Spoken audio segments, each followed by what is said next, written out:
Hello दोस्तों, मैं नरेश आपका अपने एजुकेशन एग्जाम पास चैनल में स्वागत करता हूं। आज हम गणित कक्षा 10वीं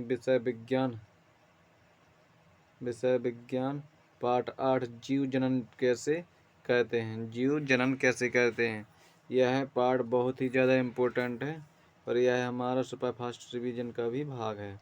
ठीक है, इसी प्रकार से हमने 7 भाग कर लिए हैं, 7 पाठ कर लिए हैं और यह 8वां पाठ है। ठीक है, तो चलते हैं। प्यारे छात्राओं,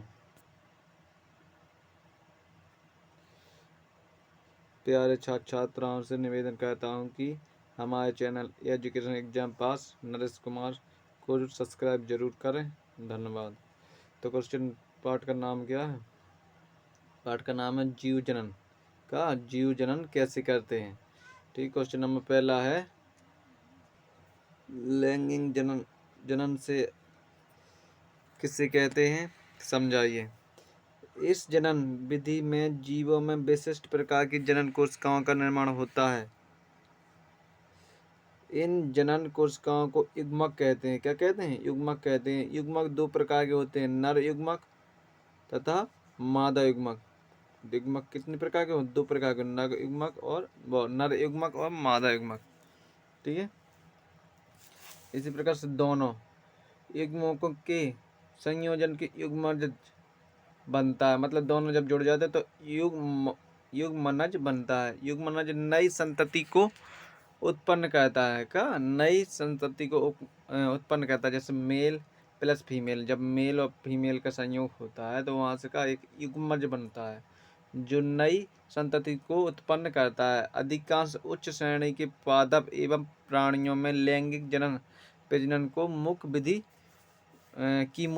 विधि होती है। ठीक है, क्वेश्चन नंबर दूसरा है मादा प्रजनन तंत्र में फैलोपियन नलिकाओं की भूमिका का वर्णन कीजिए। नलिकाओं की भूमिका का वर्णन, तो उत्तर है फैलोपियन ट्यूब यानी अंडवाहिनी।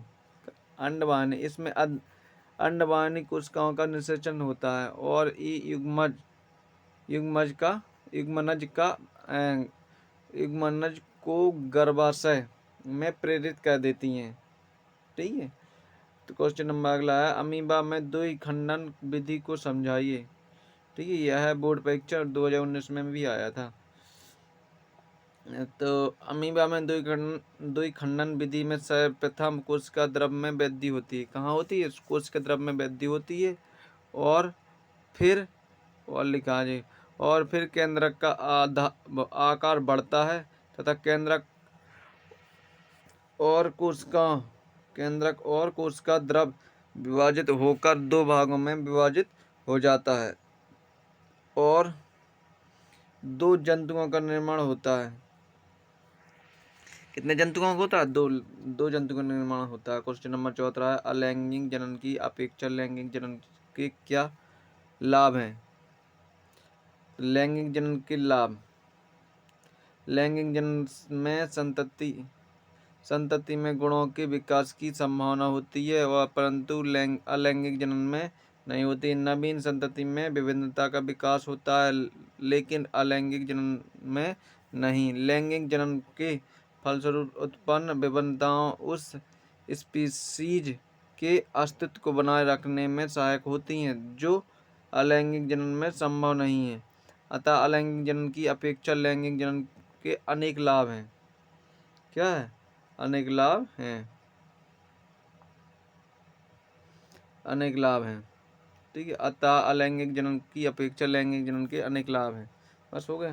क्वेश्चन नंबर 5 में है माँ के शरीर में गर्भस्थल मतलब भ्रूण को पोषण किस प्रकार प्राप्त होता है। तो उत्तर है माँ के शरीर में गर्भस्थल मतलब भ्रूण को पोषण माँ के रुधिर से होता है। कहाँ से होता है? रुधिर से। इसके लिए विशेष संरचना होती है जिसे प्लेसेंटा कहते हैं। क्या कहते हैं? प्लेसेंटा। यह भ्रूण को ग्लूकोज ऑक्सीजन एवं अन्य पदार्थों की आपूर्ति माँ के रक्त से करता है। कौन? प्लेसेंटा। क्वेश्चन नंबर 7 में है हमारा कुछ पौधों को उगाने के लिए कायिक प्रवर्धन का उपयोग क्यों किया जाता है। कायिक प्रवर्धन का उपयोग क्यों किया जाता है? तो उत्तर है कुछ पौधों में ऐसी क्षमताएं होती हैं कि उनके कुछ भाग जैसे जड़, पत्तियां उपर्युक्त परिस्थितियों में विकसित होकर नया पौधा बना लेती हैं। इस प्रक्रिया में नए पौधे शीघ्र तथा आसानी से उत्पन्न हो जाते हैं तथा ऐसे पौधे भी इस विधि से उगाए जा सकते हैं जो बीज उत्पन्न करने की क्षमता खो चुके हैं। इसके अतिरिक्त इस प्रकार से उत्पन्न पौधे के समान होते हैं, इसलिए कुछ पौधों को उगाने के लिए कायिक प्रवर्धन का उपयोग किया जाता है। ठीक है। क्वेश्चन नंबर 7 मामा, ब्रायोफिल्म की पत्तियों द्वारा प्रजनन किस प्रकार होता है, समझाइए। तो ब्रायोफिल्म में कलिकाएं विधि द्वारा प्रजनन होती हैं। ब्रायोफिल्म की पत्तियों में कलिकायन होता है। इसकी पत्तियों के किनारे यह छोटी छोटी कलिकाएं बनती हैं जो कि कुछ समय पश्चात विकसित होकर जड़ सहित संपूर्ण छोटे छोटे पौधों का निर्माण करती हैं। जैसे कि इस प्रकार से देखो, ये एक पत्ता है, पत्ता का फिर एक नया पौधा बन गया, पत्ती से कलिकाएं भी फूटने लगी, नया पौधा पूरा बन चुका है। तो यही इसकी का है संरचना है। क्वेश्चन नंबर 8 हाइड्रा में अलैंगिक की मुकुलन प्रक्रिया को 3 चरणों के सही क्रम में दर्शाने वाला आलेख खींचिए। तो आलेख खींचना है। हाइड्रा में अलैंगिक की मुकुलन प्रक्रिया का चरण बार आरेख। ठीक है। तो देखो हाइड्रा ये इस प्रकार से। ठीक है। देखो सबसे पहले इस प्रकार से 3। ठीक है। ना, एक जे हाइड्रा है, एक जे भी हाइड्रा है, यहाँ पे देखो एक जे भी हाइड्रा है। 8 का क्वेश्चन नंबर 9 प्लेनेरिया पुनरुद्भवन की प्रक्रिया की चित्र सहित व्याख्या कीजिए। तो पुनरुद्भवन यानी जनन शैल के नवनिर्मित को वह शक्ति जिसके अंतर्गत शैल के टूट जाने पर उसकी हिम्मत हो जाती है और प्रत्येक टुकड़ा पूर्ण होकर नया जीव बनाता है। जैसे कि देखो यहाँ पे ये इस प्रकार से प्लेनेरिया में पुनरुद्भवन मतलब यहाँ से कोई ना टुकड़ा टूटता है तो जे बनता है, यहाँ से टुकड़ा टूटता है जे, या फिर यहाँ से टुकड़ा टूटता है तो जे अलग से बन जाता है, तो यहाँ से टूटा हुआ भाग जे अलग से बन गया। इसी प्रकार से इस प्रकार से देखो, मतलब जितने भी टुकड़े होंगे वे अलग अलग अपने अपने पौधे बन जाएंगे। ठीक है। क्वेश्चन नंबर 10 है हमारा। क्वेश्चन नंबर 10 है उस संरचना का नाम बताइए जिसके द्वारा गर्भस्थल शिशु अपनी माँ से जुड़ा रहता है, उसके कार्य लिखिए। उत्तर है गर्भस्थल शिशु माँ से प्लेसेंटा नामक, अभी पढ़ा है ना, प्लेसेंटा नामक ऊतक से जुड़ा होता है। इसी के द्वारा भ्रूण माँ के गर्भस्थल में पोषित होता है तथा इसी के माध्यम से जल, ग्लूकोज, ऑक्सीजन तथा अन्य पोषक तत्व प्राप्त करता है। ठीक है। बस हो गया काम। क्वेश्चन अति दीर्घ उत्तरी प्रश्न है 5 अंक का। परागकणों का अंकुरण दर्शाने के लिए किसी स्त्रीसर की अनुदैर्ध्य काट का आरेख खींचिए। निम्न भागों को नामांकित कीजिए। वर्तिकाग्र, नर युग्मक, मादा युग्मक और अंडाशय। तो इसी प्रकार से स्त्री के सर प्रदर्शित करती है इसी प्रकार से। ठीक है। इसी प्रकार से प्रदर्शित करता है, जैसा कि दिख नहीं रहा यहाँ पे भाई। ये क्या है, ये तो फूल है। ये एक अंडाशय है। क्या है, अंडाशय यहीं पे, वर्तिकाग्र भी यहीं पे मादा युग्मक भी है और अंडाशय भी है। ठीक है। नर युग्मक भी है। क्वेश्चन नंबर 12 है हमारा। इस क्वेश्चन को अपनी किताब में जरूर देखना, ठीक है, ये क्वेश्चन इम्पोर्टेंट है। क्वेश्चन नंबर 3 का दूसरा है हमारा। दूसरा कौन सा क्वेश्चन है ये? मानव के मादा जनन तंत्र में निम्नलिखित भागों को नामांकित कीजिए। तो अंडाशय कहाँ है? ओवरी की जिसे कहते हैं। अंडवाहिका क्या है? जिसे इंग्लिश में कहते हैं फैलोपियन ट्यूब। और गर्भाशय कहाँ है? जिन्हें यूरेटरस कहते हैं, यूटेरस। और योनि कहाँ है? जिसे हम वेजाइना कहते हैं। क्या कहते हैं? वेजाइना। तो मानव के मादा जनन तंत्र का आरेख, ठीक है, इसी प्रकार से आरेख है। आरेख में क्या दर्शाया गया है? ये इस प्रकार से,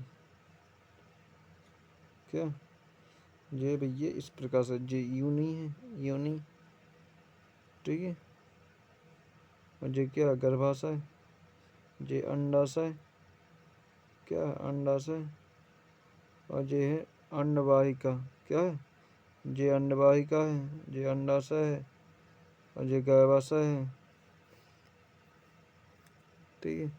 ये क्या? यूनी, ठीक है। इससे भी अपनी किताब में जरूर देखना, एक है ना चित्र, यहाँ पर साफ नहीं होके आ रहा है इसलिए। क्वेश्चन नंबर अगला है हमारा, मतलब इसी में अगला है। अंडाशय ओवरी वह स्थान जहाँ अंडों का निर्माण होता है। और अंडवाहिका फैलोपियन ट्यूब वह स्थान जहाँ अंडों की निषेचन क्रिया होती है। अगला गर्भाशय यूटेरस वह स्थान जहाँ अंडों की स्थापना होती है। अगला यूनी वेजाइना इस मार्ग से ही शुक्राणु प्रवेश करते हैं, ठीक है। क्वेश्चन नंबर तीसरा, पुष्प की अनुदैर्ध्य काट का नामांकित चित्र बनाइए। अनुदैर्ध्य काट का, ठीक है, ये भी आया था, मतलब उभयलिंगी पुष्प की संरचना समझाइए। ऐसा पुष्प जिसमें नर मादा पुंकेसर तथा मादा भाग जाएंगे दोनों होते हैं उभयलिंगी पुष्प कहलाते हैं, ठीक है। पुष्प की अनुदैर्ध्य काट कर नामांकित चित्र, तो बनाएंगे हम इसको, ये इस प्रकार से है चित्र, ठीक है। पुष्प की अनुदैर्ध्य काट कर नामांकित चित्र, तो इसे अच्छी तरह से एक देख लेना। इस तरीके से है जी, ये बाहदर है, ये अंडाशय है, ये वर्तिकाग्र है, ये बटिकाग्र है, ये परागकोश है, ये तंतु है, ये दलपुंज है, ठीक है। इसी प्रकार से एक दो और अपने पाठ मतलब किताब में या जो में भी हो, यदि अच्छी तरह देखकर समझ लेना इसे, है ना। यहाँ पर साफ सुथरा नहीं है, यहाँ पर है ना, कभी इसका इस जितने भी चित्र हैं साइंस के सभी का एक वीडियो में कवर कर देंगे, बिल्कुल साफ सुथरे, है ना। क्वेश्चन नंबर 14, निम्नलिखित के कार्य लिखिए। मतलब वृषण की भी लिखना है, अंडाशय की भी लिखना है, शुक्रवाहिका के भी लिखना है, पुंकेसर के भी लिखना है, ठीक है। चारों के कार्य लिखने हैं। तो वृषण शुक्राणु उत्पन्न करते हैं। वृषण में एस्टोस्टिरोन हार्मोन्स होता है। कौन से? एस्टोस्टिरोन हार्मोन्स होता है, ठीक है। दूसरा है अंडाशय। अंडाशय का कार्य अंडाणु उत्पन्न करता है, अंडाणु उत्पन्न करता है तथा मादा हार्मोन एस्ट्रोजन तथा प्रोटेस्टेरोन स्राव करता है। कौन से? एस्ट्रोजन और तथा प्रोजेस्टेरोन स्राव करता है। अगला शुक्रवाहिका। तो शुक्रवाहिका शुक्राशय में खुलती है। यह नलिका वीर्य को शुक्राशय में पहुंचाती है, ठीक है। पुंकेसर यह पुष्प का नर जनन अंग होता है। यह पतला तंतु के समान होता है। शीर्ष भाग पर परागकोश होता है, जिसमें परागकण होते हैं। इसका मुख्य कार्य परागकणों को उत्पन्न करना होता है। कौन सा? परागकणों को उत्पन्न करना होता है, ठीक है। अगला है क्वेश्चन हमारा डीएनए प्रतिकृति का प्रजनन में क्या महत्व है? तो लैंगिक प्रजनन में डीएनए की क्या भूमिका है? जनन की मूल घटना डीएनए की प्रतिकृति बनना है। जनन में एक कोशिका द्वारा डीएनए की प्रतिकृति का निर्माण तथा अतिरिक्त कोशिका संगठन का सृजन होता है। डीएनए के अणुओं में आनुवंशिक गुणों का संदेश होता है जो जनक से संतति पीढ़ी तक स्थानांतरण होता है। अतः जनन की मूल घटना डीएनए की प्रतिकृति बनाना है। इसलिए जनन के लिए डीएनए की प्रतिकृति बनाना आवश्यक है। परागकण एवं निषेचन में अंतर स्पष्ट कीजिए। तो परागकण और निषेचन, ठीक है। परागकण, परागकोश से परागकणों के वर्तिकाग्र पर पहुंचने की क्रिया को परागकण कहते हैं। दूसरा इसमें है नर एवं मादा जनन इकाइयों यानी गेमिटस के मिलने को निषेचन कहते हैं। अगला परागकण के लिए बाह्य साधनों वायु, जल, कीट आदि की आवश्यकता होती है। इसके लिए किसी बाह्य साधक की आवश्यकता नहीं पड़ती है। अगला यह एक बाह्य क्रिया है। अगला यह बीजांड के भीतर होने वाली क्रिया है। अगला इसमें है, सॉरी एक मिनट, लास्ट है। इसके लिए किसी एक मिनट इसके लिए किसी पूर्व क्रिया की आवश्यकता नहीं होती। ये निषेचन होने से पूर्व परागण होना आवश्यक है, ठीक है। लास्ट क्वेश्चन है जी, परागण क्या है, ये कितने प्रकार के होता है या होते हैं, अंतर कीजिए। मतलब ये भी क्वेश्चन बोर्ड 2019 में आया था। परागकण वह क्रिया है जिसमें पुंकेसर के पराग कोश से परागकण उसी पुष्प के या दूसरे पौधे के पुष्प के वर्तिकाग्र पर गिरते हैं। परागकण दो प्रकार के होते हैं, स्वपराग और परपराग। स्वपराग के लिए पुष्प का द्विलिंगी आवश्यक है। क्या द्विलिंगी आवश्यक है? ये आवश्यक लिखा है, गलती से टाइप हो गया। और परपरागण द्विलिंगी एक लिंगी दोनों प्रकार के पुष्प में हो सकता है, पर यह नर तथा मादा भाग का एक साथ परिपक्व होना आवश्यक है। और इसमें प्रायः नर तथा मादा भाग अलग अलग समय पर परिपक्व होते हैं। अगला पुंकेसर एवं जायांग की व्यवस्था ऐसी होनी चाहिए ताकि परागकण सुगमता से हो सके। इस प्रकार इसमें है, इस प्रकार के परागकण के लिए यह आवश्यक नहीं है। अगला है, इसके पुष्प आकर्षणहीन, गंधहीन तथा मकरंदहीन होते हैं। और इसमें परागकण में परागण में वायु परागण वाले पुष्पों को छोड़कर शेष पुष्प आकर्षक, सुगंधित एवं मकरंद युक्त होते हैं, ठीक है। पांचवा है हमारा, इसके लिए बाह्य माध्यम की आवश्यकता होती है। इसके लिए वायु, जल, कीट या जंतुओं की आवश्यकता होती है, ठीक है। तो आशा करते हैं कि यह वीडियो आपको समझ में आई होगी। प्लीज़ इस वीडियो को लाइक करना, शेयर करना तथा सब्सक्राइब करना जरूर। और फिर बोल रहे हैं हम कि यह चैप्टर बहुत ही इम्पोर्टेंट है। क्या? बहुत ही इम्पोर्टेंट है। जीव जनन कैसे कहते हैं, का जीव जनन या प्रजनन कैसे कहते हैं, ठीक है। तो इसको एक दिन तो ठीक है बार बार देखना ताकि यह अच्छे से याद हो सके, ठीक है। धन्यवाद।